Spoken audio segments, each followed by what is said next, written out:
Class back in session for some school districts today. Most schools have been closed all week following the blizzard. Districts citing snow-packed roads and bitter cold temperatures.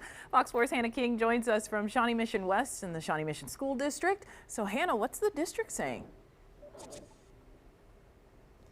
Well, in this district, nearly 26,000 students filled their classrooms this morning, including students here at Shawnee Mission West High School. And that's because they were gone for about 3 weeks from that holiday break and then days off because of the blizzard.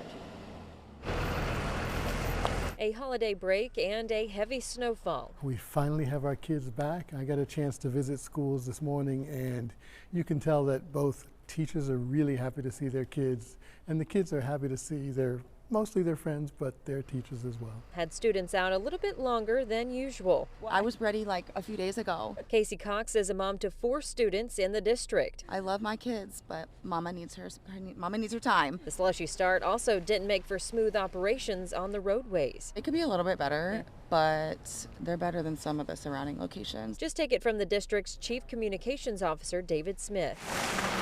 You had buses that were delayed. There were a couple of buses that got stuck. I had the joy with one of my colleagues and one of our operations guys of pushing one of our buses out of a snowbank. Hiccups to be expected, Smith says. I saw kids walking down 85th Street this morning in the street because they had nowhere else to walk. Some, though, a little bit scarier than others. I think they needed to go back.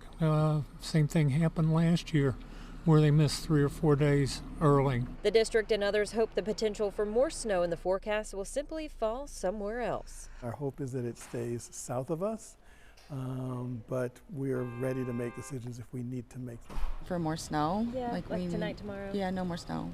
None. And the district also wants to offer a suggestion. If you know kids commute to school by walking on the sidewalks, and if you live nearby a school and you have a sidewalk, to please try and clear it so they can get to school safely. Live in Overland Park, Hannah King, Fox 4, working for you.